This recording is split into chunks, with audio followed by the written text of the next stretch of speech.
তাছাড়া শহীদ আবু সাইদ, আপনার কি মনে হয় একটা লোকের জীবনে ন্যূনতম মায়া নেই? চারটা গুলি খেয়েছে বুকে, তাও দাঁড়িয়েছিল, শেষে আর পারে নাই, পড়ে গেছে। তাতে একটা খান তো, শুধু শব্দ শুনলে পালাবেন।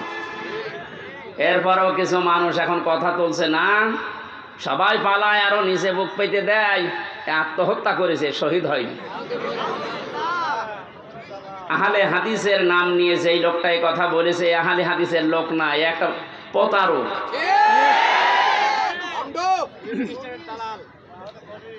আহলে হাদিসের এই যে রাজশাহীর গদাগাড়ির অধ্যাপক মুজিবুর রহমান, ওনার সাথে আমি উমরায় ছিলাম রমজানি, কি উনি আহলে হাদিস না? আপনি উল্টা পাল্টা ধারণা করবেন আহলে হাদিস নাম হলে না, ওগুলো দালাল।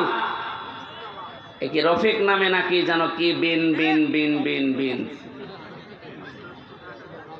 আমি দুইটা তথ্য বলছি, হয়তো শুনেছেন আপনি, কিন্তু এভাবে শোনেননি, ভালো করে খেয়াল করেন। যারা এগুলো ধারণা করেন বলেন মুখ দিয়ে, খুব সাবধান। ওয়ালা তাকুলু লিমান ইয়ুকতালু ফি সাবিলিল্লাহি আমওয়াত বাল আহইয়াউ ওয়ালাকিন লা তাশউরুন। সূরা বাকারা 154 নম্বর আয়াতে আল্লাহ জানিয়েছেন, মানুষ যেন মুখ দিয়ে কথা বলে, এজন্য মুখের উপরে আল্লাহ নোটিশ দিয়েছেন, এই কথা বলবি না। এ মুখ দিয়ে কোনো দিন এই কথা বলবি না যে যারা মারা গেছে, শহীদ হয়েছে, যে ওরা মরে গেছে, কথা বলবি না। এই কথা কার? এই জন্য শহীদ শব্দটা অনেক দামি শব্দ। যারা শহীদ হয়েছে, জালেমের জুলুমের সামনে নিজের বুক পর্যন্ত দিয়েছে, জীবন পর্যন্ত দিয়ে যারা শহীদ হয়ে গেল, ওদেরও আমাদের মতোই জীবনের মায়া ছিল, কিন্তু মানবতাকে বাঁচাতে দেওয়ালে পিঠ থেকে গেছে, শেষ পর্যন্ত না পেরে জীবন দিয়ে গেল। এ মানুষগুলোকে আপনি মরে গেছে কখনো বলতে যাবেন না। আল্লাহ বলেন বাল আহইয়া, আরে ওরা জীবিত, ওয়ালাকিন লা তাশউরুন, কিন্তু তোরা টের পাস না।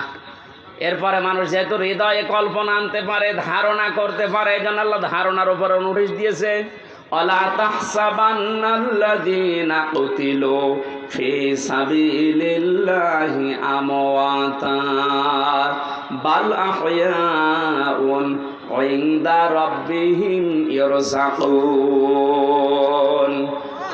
সূরা আলে ইমরান 169 নম্বর আয়াত। তাফসীরে ফি জিলালিল কোরআনের ব্যাখ্যাটা ব্যাপক লেখা আছে, আমি সামিরাইজ করে বলছি। আল্লাহ বলেন, ওই ধারণাও করবি না, যারা আমি আল্লাহর জন্য জীবন দিয়ে গেল, এরা মারা গেছে, এরকম ধারণাও করবি না, বরং তারা জীবিত এবং আমি আল্লাহর কাছে তারা রিজিক পায়। ধরে বলেন সুবহানাল্লাহ। এজন্য বড় কঠিন সতর্ক থাকা লাগবে এই বিষয়গুলোতে। অনেক জালেম পর্যন্ত এখন উঠে পড়ে লেগেছে এই শান্ত দেশকে অশান্ত করার জন্যে। আপনি কিন্তু হামজার মামলার আসামি থাকবেন না। আমরা যদিও এই জালেমদের বিরুদ্ধে, ওরা যেমন 50টা মামলা বলেছিল আমারে দেবে, আমরা 100টা দেবো এখন। কিন্তু আপনি তার আল্লাহর, আমার হামজার মামলার আসামি থাকছেন না, আপনি সরাসরি আল্লাহর মামলার আসামি হয়ে যাচ্ছেন।